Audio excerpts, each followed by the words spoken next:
Bonjour à tous. Bonjour à tous. Bonjour. Bienvenue, merci d'être avec nous pour ce premier webinaire Fragment. On va vous parler aujourd'hui de Fragments, pourquoi on a lancé ça, et surtout de notre premier bien.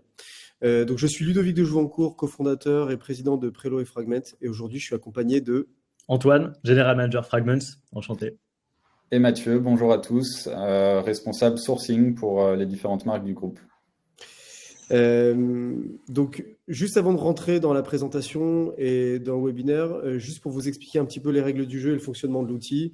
Donc, sur la partie droite de votre écran, vous avez la possibilité tout en bas de parler dans le chat. Et donc, gardez le chat pour vos remarques. Et ensuite, juste à gauche du bouton chat, vous avez les questions.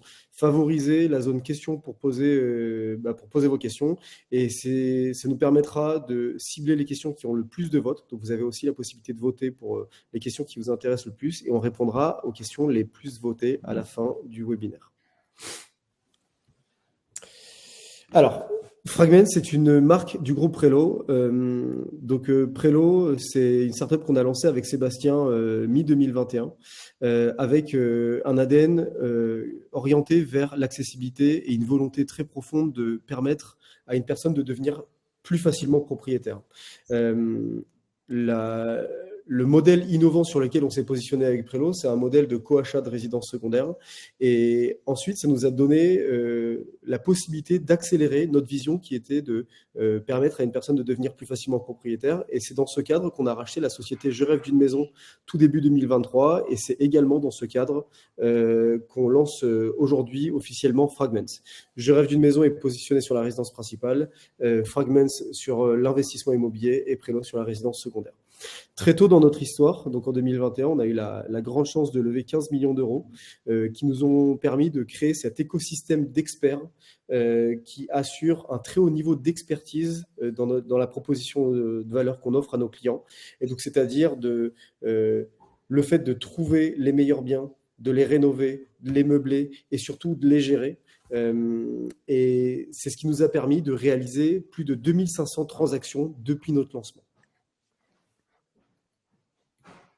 Merci Ludo, je prends le relais.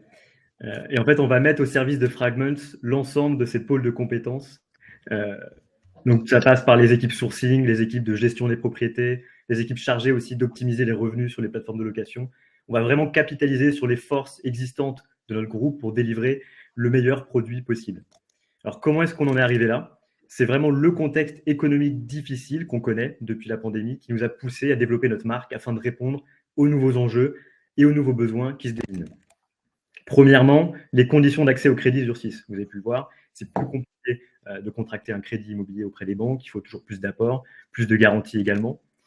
Et si on souhaite investir dans l'immobilier via des SCPI, et ben là, on s'expose à un risque plus élevé de voir ses rendements et la valeur de ses parts diminuer, puisqu'on sait que l'immobilier tertiaire aujourd'hui souffre énormément avec la hausse des taux, et mécaniquement, les SCPI ne pourront pas restituer les mêmes performances que les années précédentes, malheureusement. Et donc, c'est plus difficile de trouver des alternatives intéressantes aujourd'hui, surtout avec une inflation très élevée, 5% en 2023 selon les projections de l'INSEE. Donc, on perd mécaniquement du pouvoir d'achat sur tous nos placements dont la rentabilité est inférieure. Et donc, c'est vraiment dans ce contexte qu'on a décidé de créer Fragments avec pour objectif de venir répondre à ces besoins d'accessibilité et ces besoins de rendement pour surperformer l'inflation. Et donc, avec Fragments, il est désormais possible d'investir dès 50 €, peu importe son profil, de toucher des rendements relativement attractifs, entre 6 et 8%. Et c'est une solution qui est simple et rapide, puisque vous pouvez investir en 10 minutes directement sur notre plateforme, et on s'occupe de tout, les travaux, la gestion locative, en passant par le paiement de la taxe foncière et la taxe d'habitation. Alors, Antoine l'a parfaitement dit, Fragment, c'est une alternative à plusieurs types d'investissements immobiliers, en tout cas les types d'investissements immobiliers les plus connus. Je ne vais pas vous rentrer dans le détail de tout le tableau comparatif, mais je vais surtout appuyer sur les points les plus importants. D'une part, il y a l'immobilier qu'on achète en direct. Le gros avantage de l'achat en direct d'immobilier, c'est qu'il permet de l'acheter à crédit. En revanche, il est beaucoup moins intéressant quand les taux d'intérêt sont très hauts. Et surtout, c'est une typologie d'investissement qui est relativement engageante en termes de temps. C'est relativement chronophage. Ensuite, il y a les SCPI qui permettent d'investir dès 1 000 €, ce qui est relativement intéressant, mais qui sont majoritairement composés d'immobilier tertiaire qui ne va pas très bien en ce moment. Vous l'avez vu, les bureaux baissent, l'immobilier commercial baisse. Et enfin, la grande problématique de la SCPI, c'est que on investit dans un fonds, dans une thèse globale, et on n'a pas forcément la possibilité de choisir spécifiquement les biens dans lesquels on a envie d'investir. Ensuite, il y a le crowdfunding, qu'on appelle aussi le crowdfunding immobilier, qui pour le coup donne des très beaux rendements, pouvant aller jusqu'à 10% par an, mais qui ne sont pas réellement de l'immobilier. Il faut le rappeler, c'est du financement de fonds propres, et en particulier du financement de fonds propres de promoteurs immobiliers. C'est un investissement qui comporte des gros risques de perte de capital investi, et on constate aujourd'hui, avec les défauts qu'on peut constater avec le retournement de marché chez les promoteurs, il y a un vrai risque de perte de son capital. Et donc du coup, je refais la jonction avec ce que disait Antoine. Là où Fragments est une vraie alternative à ces types d'investissements, ça nous permet d'investir dès 50 € dans des biens à haut rendement, avec un maximum de flexibilité sur le choix des biens dans lesquels on veut investir. Et c'est un produit financier, donc c'est une obligation, avec de l'immobilier en dur pour réelle contrepartie via un nantissement. Mais on en parlera juste après. Et alors concrètement, comment ça marche? Comment est-ce qu'on investit sur Fragments? Nous, de notre côté, on va sélectionner les meilleures opportunités. On a des équipes, comme on a pu l'expliquer tout à l'heure, des équipes sourcing, des équipes investissement, dont le job est de chercher, de qualifier, d'analyser, de sécuriser les biens qu'on va vous proposer sur la plateforme. Derrière, vous allez pouvoir investir sur les biens qui vous intéressent, vous diversifier grâce à un ticket d'entrée qui est relativement accessible aussi. Et donc, en fait, concrètement, vous allez acheter ce qu'on appelle des fragments chez nous. Un fragment, c'est une valeur de 50 € et chaque fragment correspond en fait, c'est ce qu'expliquait Ludovic, à une obligation à coupon variable. Derrière, vous allez pouvoir toucher à la fois des revenus locatifs qui seront reversés trimestriellement et également à la revente du bien, horizon 8 ans, vous allez pouvoir également bénéficier de la plus-value potentielle. Pour les personnes qui ne souhaitent pas attendre 8 ans, on va mettre en place deux choses. La première, qui arrivera courant 2024, on va mettre en place une marketplace, un marché de gré à gré, qui vous permettra de revendre vos fragments ou d'en acheter. La deuxième alternative qu'on met en place pour sortir avant les 8 ans, c'est ce qu'on appelle une clause de liquidité qu'on a mis en place donc, dans notre contrat et qui va vous permettre de nous revendre à la société Fragments vos fragments ou vos obligations moyennant une décote de 3%. Et pour vous protéger, on a assorti nos obligations d'une sûreté via un nantissement des parts de la société qui détient le bien. Mais alors, quel type d'investissement allons-nous vous proposer chez Fragments? Tout part d'une étude réalisée il y a un peu plus de 2 ans par notre équipe data et moi-même, dans laquelle nous avons réconcilié plusieurs bases de données publiques ou dont nous avions fait l'acquisition pour identifier le produit d'investissement le mieux équilibré en termes d'enveloppe financière, de rendement cible et aussi en fonction de notre domaine d'expertise au sein du groupe. On a répondu à 3 questions principales dans cette étude. Quel est le mode de location à privilégier? Quelle est la typologie de biens la plus à même de performer? Et dans quelle localisation sélectionner ces biens? Pour comparer les différents types de locations, on s'est basé sur les 3 les plus connus. La location nue, la location meublée longue durée et la location meublée courte durée, donc location saisonnière type Airbnb. En termes de rendement pur, c'est la location courte durée qui présente de loin les meilleurs chiffres. Il y a 2 raisons à ça, même une raison principale à ça, c'est qu'à type de bien similaire, on prend le même appart, la même maison au même endroit, on va avoir un revenu brut très largement supérieur en courte durée.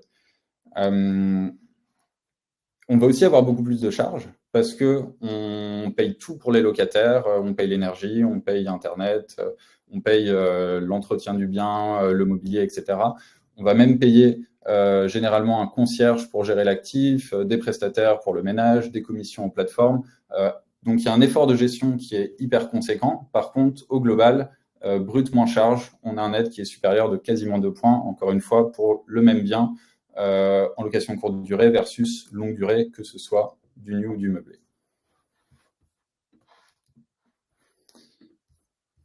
Quelle typologie de bien est la plus rentable? Pour ça, on a travaillé 3 années d'historique de toutes les locations Airbnb de France. On s'aperçoit que les studios sont des investissements plutôt rentables en saisonnier, mais qu'ensuite, c'est la dégringolade pour les 2 pièces et les 3 pièces. Ça ne remonte qu'à partir du T4 pour, au T5, 4 chambres, passer au-dessus du studio. Et ensuite, avec la capacité d'accueil qui monte, on gagne encore petit à petit des points de rentabilité. Pour quelles raisons ? Il y a un vrai sujet de rareté à la location. Sur une même localisation, on va toujours trouver beaucoup plus de petites surfaces que de très grandes surfaces. Cette rareté, elle s'explique notamment par le coût du projet. Un studio, c'est à la portée de la majeure partie des investisseurs, là où une très grande surface, appartement ou maison, à 500 000, 600 000, voire 700 000 euros, est un investissement moins accessible. Il y a aussi une technicité de gestion. C'est beaucoup plus compliqué de gérer une maison et d'entretenir une maison avec des travaux paysagers, une toiture, une fosse septique à entretenir, etc. versus un petit studio dans une copro qui tourne un peu tout seul. L'autre raison à ce décalage de rentabilité sur les très grandes surfaces, c'est aussi ce qui se passe à l'achat. On a un prix au mètre carré qui devient généralement dégressif passé une certaine surface, là où un studio va généralement être beaucoup plus cher au mètre carré qu'un bien plus grand sur le même secteur. Enfin, on touche aussi sur les très grandes surfaces des locataires en saisonnier qui ont un pouvoir d'achat beaucoup plus fort et qui vont moins regarder à l'économie pour se loger.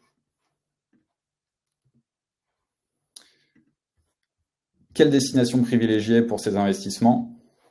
Ce qu'on a remarqué, c'est que la campagne, tant qu'on reste à proximité relative des grandes villes, 1h30 environ max, que ce soit en voiture ou en transport, c'est l'emplacement le plus rentable.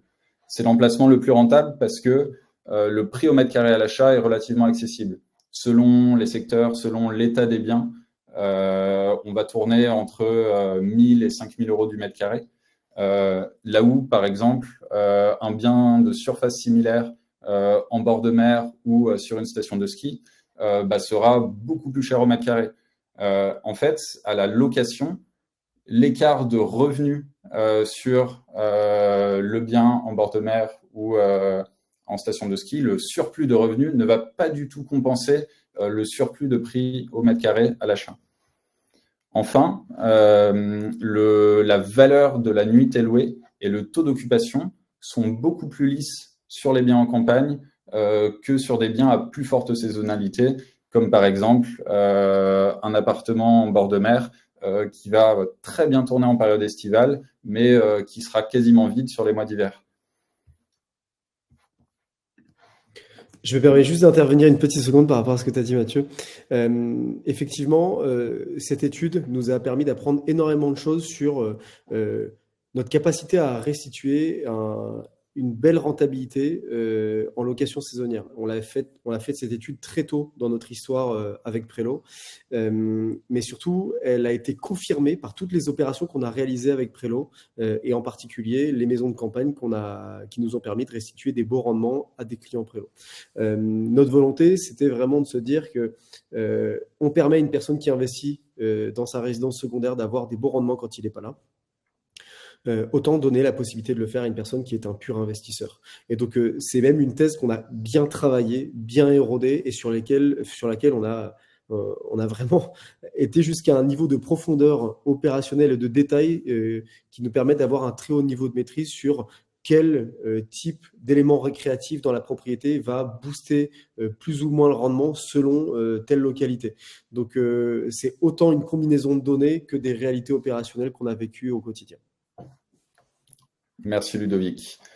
Du coup, notre stratégie d'investissement, c'est investir à la campagne, proche des grandes métropoles, dans des propriétés de caractère et à forte capacité d'accueil, louées en location courte durée, et dotées, comme le disait Ludovic juste auparavant, d'installations récréatives.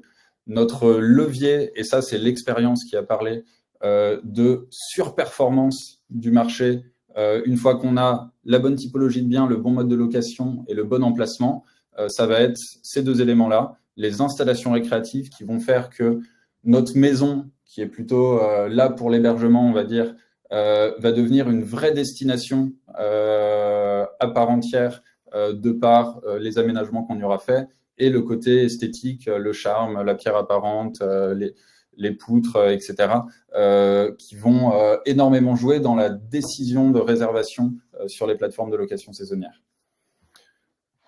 Pour combiner tous ces éléments, on effectue généralement des travaux de rénovation dans les biens qu'on achète. Les travaux les plus courants, et on le verra après avec l'exemple du bien de cette première collecte pour Fragments, ça va être et l'augmentation de la capacité d'accueil du bien, aller chercher nos 4, 5, voire 6 chambres dans des biens qui, tels qu'on les achète, ne les ont pas encore, tout en préservant le confort de l'ensemble des occupants quand la maison sera occupée à pleine capacité.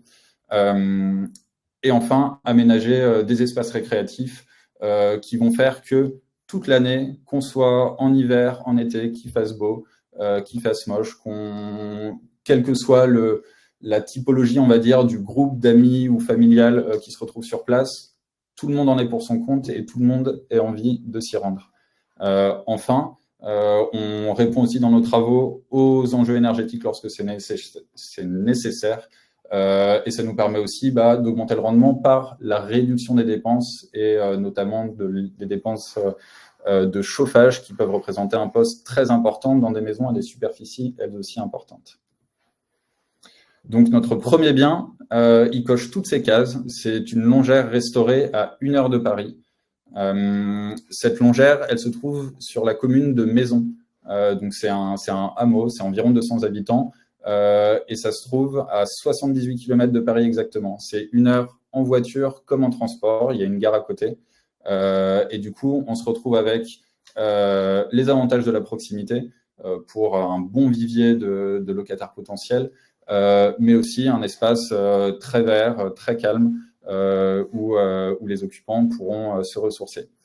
On est sur une maison de 198 mètres carrés habitable avec plusieurs annexes, un garage de 100 mètres carrés et une autre annexe sur 2 niveaux de 80 mètres carrés qui vont nous permettre d'avoir des espaces récréatifs hors du commun.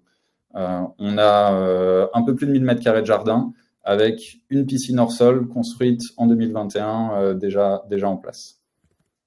En termes de travaux, c'est une maison qui actuellement a 3 chambres. L'idée, ça va être d'arriver à 5 en récupérant certains espaces qui avaient du sens pour les vendeurs qui l'occupaient en résidence principale. On a notamment un dressing de quasiment 9 mètres carrés qui va devenir une chambre, et aussi un second salon dont on va annexer un petit espace pour faire une 5e chambre. On va du coup concentrer le gros de notre travail sur les espaces récréatifs. En plus de la piscine, qui est un bon levier d'occupation et de valeur de séjour sur la période estivale, on va créer un espace jacuzzi qui fera un 2e espace aquatique, lui accessible toute l'année, qui va permettre de créer de l'attractivité versus les biens concurrents sur les périodes où il fait moins beau, moins chaud. On aura dans cette maison, et ça c'est l'annexe de 80 mètres carrés sur l'étage supérieur, on va créer une salle de cinéma. On aura aussi une salle de jeu avec un billard au rez-de-chaussée de cette même annexe. On va prendre une partie du garage qui sera cloisonné, on gardera un espace pour 2 voitures et sur environ 70 mètres carrés, on aura une salle de sport, une table de ping-pong, d'autres aménagements un peu plus sportifs. Et enfin, dans la maison comme à l'extérieur, on retrouvera d'autres éléments sympas, des espaces de jeu pour les plus jeunes. On aura un terrain de pétanque, un espace barbecue, un salon de jardin. Donc, il va y avoir vraiment de quoi s'occuper dans cette maison. Je vous les montre très rapidement. Notre architecte d'intérieur, et ce n'est pas encore visible sur le site, c'est un peu une avant-première, nous a finalisé les projections 3D donc de l'espace billard du rez-de-chaussée de l'annexe, de l'espace cinéma, et il y aura d'autres éléments à venir dans les prochains jours. Merci Mathieu. Vous retrouvez ici les principaux chiffres de cette première opportunité d'investissement. Donc, vous voyez, prix d'achat 384 000 €, c'est le prix négocié. Alors, pour le coup, Mathieu pourra le confirmer, mais on achète sous le prix du marché. C'est ça aussi qui en fait une bonne opportunité. Vous retrouvez également le pricing des travaux, la réserve travaux et l'ameublement et équipement, donc plus de 110 000 €. c'est les différents travaux qui ont pu être énoncés par Mathieu précédemment. On a mis une réserve travaux de l'ordre de 10 000 euros. Cette réserve travaux, en fait, elle permet de faire face simplement aux éventuels travaux qu'on pourrait avoir à faire. Et c'est évidemment un montant qui sera restitué s'il n'est pas utilisé. Il viendrait donc aussi gonfler le rendement. Vous voyez également les frais de notaire, 28 000 euros, frais de chasse puisqu'on passe par un chasseur immobilier, 12 000 euros, commission de souscription, 27 000 euros. La commission de souscription, ça correspond en fait aux frais de la plateforme Fragment qui permettent de financer les frais administratifs, les frais comptables, les frais juridiques et également les frais de paiement que nous facture notre prestataire de paiement. Voilà. Antoine, je me permets juste de répondre à une question, qui est la question en particulier de Nicolas Stico, parce que je la vois passer. Bonjour, le rendement est en brut. Quels sont les frais, s'il vous plaît, ou rendement net? Donc, évidemment, le rendement qu'on affiche est bien un rendement net. On a comptabilisé l'intégralité des charges opérationnelles qui permettent de restituer ce rendement net opérationnel. C'est ça. On intègre les charges et on intègre évidemment aussi les frais Fragments qu'on a pu présenter précédemment, à savoir la commission de souscription, les frais qu'on peut prendre aussi sur les revenus locatifs, les frais de gestion. Donc c'est un rendement qui est restitué net. En revanche, il faut appliquer dessus la fiscalité personnelle. On n'a pas la main là-dessus, donc ça c'est selon votre fiscalité personnelle, j'ai envie de dire, donc barème progressif ou flat tax. Et voilà. Une petite précision également sur ce rendement-là, c'est un rendement qui a coupon variable, pour être assez précis dans la terminologie, c'est-à-dire que les revenus vont varier en fonction des performances du bien immobilier. Donc, c'est-à-dire que si le bien surperforme, on va être capable de vous restituer plus. Si le bien sous-performe, on va vous restituer moins. Voilà. Et je rajoute un dernier élément du coup sur ce rendement. Nos estimations de rendement sont relativement conservatrices et on a déjà effectué, Ludovic en parlait tout à l'heure, 4 opérations sur des biens similaires, campagne proche Paris, qui ont des performances financières excellentes. Maintenant, on prend une petite marge de sécurité pour plutôt vous amener une bonne surprise sur la durée qu'une déception. Et je me suis perdu dans ma réponse, désolé. Bon, c'était complet, je pense. C'était important de le préciser. Sur ce que tu dis, Mathieu, c'est comme on a pu le dire précédemment, c'est une thèse d'investissement qu'on a déjà pu éprouver en fait sur la marque Prélo. Donc on sait qu'elle fonctionne, on sait précisément les rendements qu'on va être capable de délivrer et pour répéter une nouvelle fois, on a été assez conservateur sur nos projections à la fois de charges, sur nos projections de revenus aussi, vous voyez qu'on est assez conservateur sur la réserve travaux. Ce qu'on n'a pas encore dit, c'est qu'on met en place un fonds de travaux aussi. Tous les mois, en fait, tous les trimestres, on va venir également alimenter un séquestre travaux, un fonds de travaux qui va nous permettre de faire face aux éventualités. Voilà. Donc sur les charges, au total, on est à moins 36 000 euros annuels, revenus estimés 78 000 euros annuels. Comment est-ce que ça se découpe? En fait, on prévoit un taux, donc ça inclut évidemment la vacance locative, puisqu'on prévoit un taux d'occupation de 47% et un revenu moyen par nuitée de 448 euros.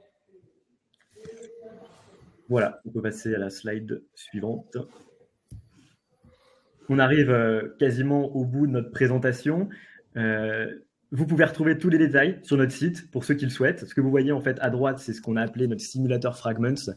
C'est une calculette qui vous permet, en fonction de vos hypothèses, de modéliser les revenus que vous allez pouvoir toucher en fonction donc, du nombre de fragments que vous souhaitez acheter, en fonction de la durée de détention projetée, en fonction de la revalorisation annuelle du bien que vous espérez. Voilà, si vous pensez que le bien va faire plus 1%, le marché va s'apprécier de 1%, bah vous mettez 1%. Si à l'inverse, vous êtes plutôt conservateur et vous préférez vous dire le marché va se déprécier, ce qui n'est évidemment pas ce qu'on projette, mais c'est une possibilité qu'on vous laisse, vous pouvez le renseigner aussi là-dessus et vous voyez donc comment ça se matérialise derrière à la fois sur les revenus annuels et sur les gains totaux qui, eux, intègrent en plus la plus-value potentielle.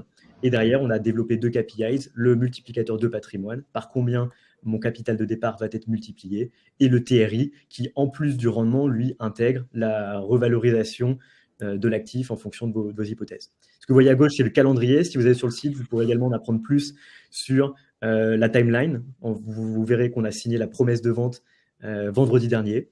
Voilà. Et puis de manière générale, si vous allez sur notre site, vous pourrez voir davantage d'informations, de détails à la fois sur le bien en tant que tel, ses caractéristiques, sa localisation. Il y a également d'autres graphes, des projections financières, des modélisations financières. Donc il y a tout un tas d'éléments que vous pourrez retrouver en vous rendant sur le site fragment.ops. Oui. Du coup, on enchaîne sur les questions. Je prends la première de Laurent. Qui est propriétaire du bien? En fait, on crée systématiquement une nouvelle société pour acheter chaque nouvelle opération. Donc là, il y a une société une société dédiée qui a été créée pour acheter cette opération dont on vient de parler. Vous investissez votre argent à travers une obligation, et cette obligation donne accès à une sûreté sur la société qui est un nantissement de part pour l'équivalent du montant. Ce qui veut dire que vous avez une obligation, enfin, cette société a une obligation vis-à-vis de vous, et la contrepartie de cette obligation, c'est un nantissement, qui est comme un droit de propriété réel. Et c'est ça exactement. Et je me permets de compléter ta réponse, Ludovic. En fait, ce qu'il faut savoir aussi, ça va être peut-être un peu plus technique, mais le cadre juridique, réglementaire et fiscal français aujourd'hui ne vous permet pas d'être propriétaire en fait avec 2000 autres investisseurs, en tout cas en France. Pourquoi? Parce que ça supposerait en fait de passer par un modèle d'action versus un modèle d'obligation. Nous on a choisi. Malheureusement, la fiscalité, elle est bien trop rigide sur ce modèle-là. Le frottement fiscal en fait viendrait impacter le rendement restitué, notamment au niveau du marché secondaire. Donc c'est pour ça qu'on a aussi opté pour ce modèle en fait obligataire qui nous donne en fait tous les avantages sans les inconvénients. C'est nous qui prenons les décisions pour vous et c'est vous qui touchez les revenus. On a déjà répondu donc à la question sur les rendements, ça c'est bon. Vincent qui demande qui touche la plus-value éventuelle lors de la revente du bien. Donc c'est ce qu'on expliquait tout à l'heure. En fait, vous allez pouvoir toucher des revenus issus de la location du bien qui vont être reversés trimestriellement. Et en plus de cela, en fait, comme un investissement immobilier classique, c'est-à-dire si le sous-jacent, donc si le bien immobilier se revalorise, eh ben votre obligation, votre fragment, va aussi se revaloriser au fil du temps. Et donc, vous pourriez techniquement toucher une plus-value sur le capital initial investi. Je prends la réponse. Tu prends la réponse peut-être, Mathieu? Vas-y. Jean-Pierre qui a demandé pour un bien donné identifié comment on allait arbitrer entre Prélo et Fragments. En fait, dans le fonctionnement du groupe, chaque marque, chaque entité va déterminer des projets. C'est-à-dire que chez Prélo, on ne va pas étudier des biens au hasard et dire ça, ce serait un bien pour Prélo. On va partir de notre base d'utilisateurs qui sont sur le site, qui ont rempli un questionnaire pour préciser leur recherche, et on va faire émerger un groupe de personnes qui ont une recherche commune. Donc, on va aller chercher un bien spécifiquement pour ce groupe de personnes, là où Fragments, nos chasseurs, recherchent une seule et même typologie de biens en continu sur la zone rurale à moins d'1h30 de Paris, tout autour de Paris. Donc, cette question d'arbitrage, elle ne se pose pas vraiment. Fragments, c'est un produit d'investissement locatif. Prélo, c'est un produit de résidence secondaire. Il y a des personnes derrière. On peut avoir des produits chez Prélo qui sont très rentables en location saisonnière, et du coup, des clients chez Prélo qui vont acheter une ou plusieurs parts d'un bien avec la possibilité d'en profiter un peu, mais aussi une vocation financière dessus et l'envie d'aller chercher un rendement, là où Fragment, c'est uniquement un produit de rendement. Et du coup, je réponds par la même occasion à une deuxième question, et je ne la retrouve plus, désolé. Clac, clac, clac. Je peux prendre la suivante. Quid des restrictions à venir sur les plateformes type Airbnb sur vos scénarios de rendement? Là-dessus, et vraiment, c'est ce qu'on a voulu réaliser sur les 2 précédentes années, c'est travailler cette expertise de la compréhension de la logique locale et communale concernant les résidences secondaires et en particulier la location saisonnière. On a fait plusieurs études d'ailleurs qu'on a publiées dans la presse à ce niveau-là. On arrive à mesurer le niveau d'attractivité que veut avoir une commune vis-à-vis des propriétaires de résidences secondaires et vis-à-vis d'une logique d'amortissement en location saisonnière. Et typiquement, un des premiers indicateurs qui est très important, c'est le niveau de taxes d'habitation majorées sur les résidences secondaires que vont appliquer la commune sur cette typologie de propriétaires. Petit rappel, parce que je pense que c'est important, la taxe d'habitation a disparu sur toutes les résidences principales, mais elle existe encore sur les résidences secondaires. Et une commune a la possibilité de majorer cette taxe spécifiquement pour les résidences secondaires de 5 à 60% de sa valeur théorique. Et donc, on se rend compte que les communes veulent se rendre plus ou moins attractives en appliquant zéro majoration ou en appliquant un très fort niveau de majoration. Et très souvent, on se rend compte que les communes qui appliquent une majoration sont celles où il y a un très fort niveau de tension sur les résidences principales. Et je vais vous prendre l'exemple, c'est le cas de Biarritz, par exemple, c'est le cas de Paris également. Toutes les zones où il y a de la tension en résidence principale, les communes vont vouloir réduire leur niveau d'attractivité pour les propriétaires de résidences secondaires et les investisseurs qui visent la location saisonnière en appliquant cette majoration de taxes. Dans les propriétés en campagne, c'est pas du tout le cas. Et voire même, c'est l'inverse. Les communes ont intérêt à être relativement attractives et on le voit d'une part en mettant zéro taxe d'habitation majorée, mais en plus en essayant d'avoir un niveau de taxe foncière relativement attractif pour des nouveaux propriétaires de résidences secondaires ou d'investisseurs locatifs qui veulent faire de la location saisonnière. Et après, on voit énormément également de comportements de ces communes qui veulent mettre en place des démarches de redynamisation du secteur à travers le tourisme, qui est un fort tissu économique pour elles.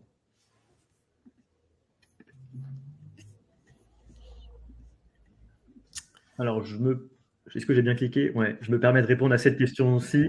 Quels sont les frais d'entrée, frais annuels de gestion, frais de sortie?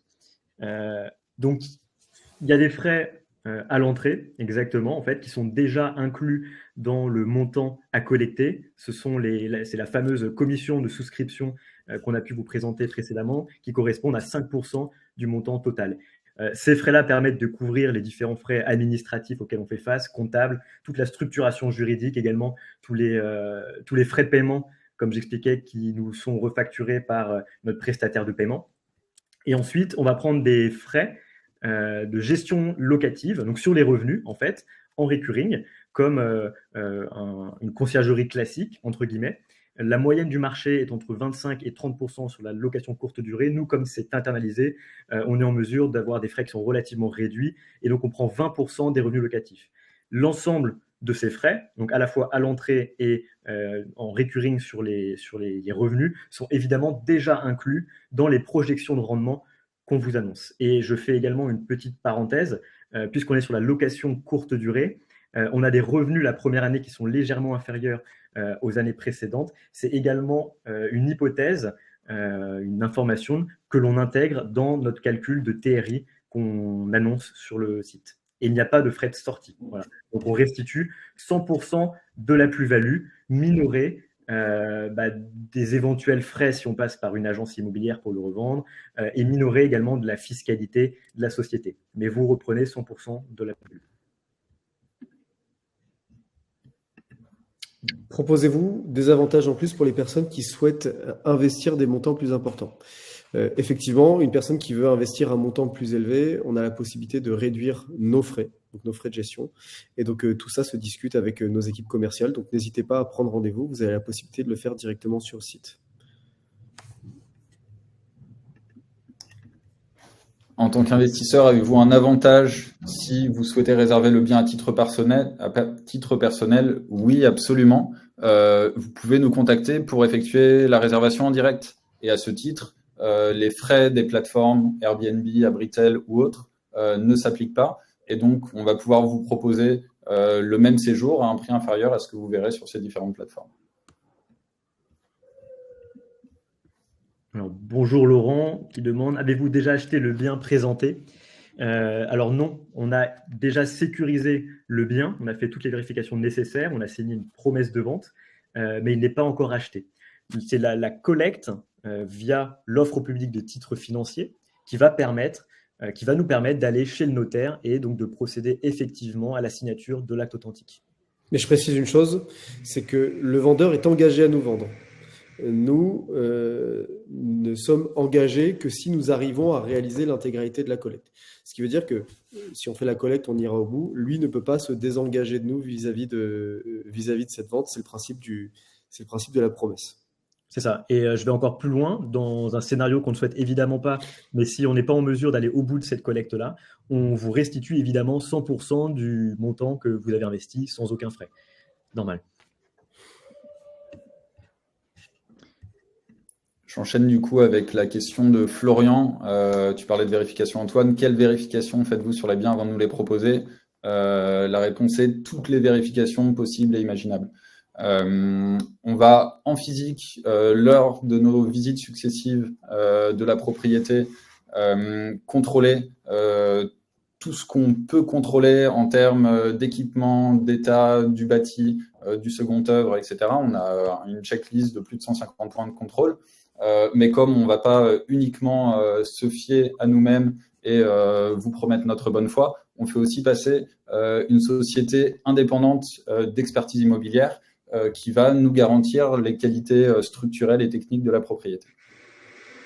Enfin, on fait aussi de nombreuses vérifications d'un point de vue administratif, contrôler l'adéquation du bien au PLU, tous les sujets de conformité, notamment quand il y a eu des travaux récents par les vendeurs, etc., etc.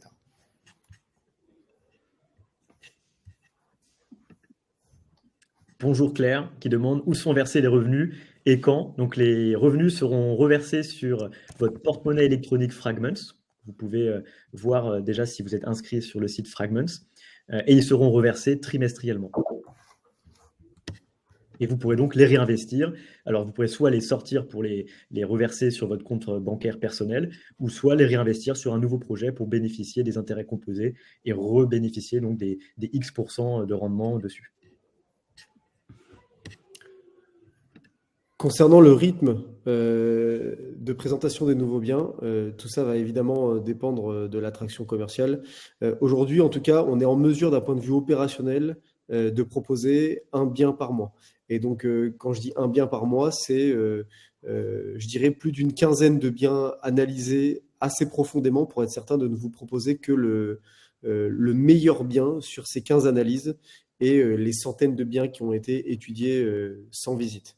En tout cas, on a la possibilité de le faire aujourd'hui dans ce volume-là. Après, Vas-y, pardon Mathieu. Sur notre thèse d'investissement, on a la profondeur de marché côté immobilier et le potentiel côté location pour avoir un rythme de plus en plus soutenu pendant plusieurs années avant de vous proposer peut-être d'autres typologies d'investissement. Je vais répondre. Pardon, Ludovic, je crois que je t'ai coupé l'herbe sous le pied. Pas du tout. Je vais me permettre de répondre à la question de Clément. Quelle est en définitive la fiscalité sur ces investissements? Donc, c'est une très bonne question. Le rendement qu'on annonce est un rendement qui est net de frais, de charges. Néanmoins, on n'a pas connaissance de votre fiscalité personnelle. Donc, il faudra venir ajouter ou enlever plutôt à ce rendement-là votre fiscalité personnelle. C'est nous, Fragments, qui nous occupons de prélever directement l'imposition sur vos revenus Fragments. Donc, vous allez en fait toucher un revenu net de fiscalité, d'impôt à la source. Pardon. Vos revenus Fragments relèvent du régime des revenus de capitaux mobiliers, donc vous serez imposé uniquement sur les intérêts représentatifs de la valeur des loyers générés et des plus-values reconnues. Donc, vous pourrez choisir aussi depuis votre compte Fragments si vous souhaitez être soumis au prélèvement forfaitaire unique ou au barème progressif de l'impôt selon vos revenus. J'ai plus les chiffres en tête, mais il me semble que si vous gagnez moins de 27 000 €, vous avez tout intérêt à être au barème progressif et sinon c'est flat tax.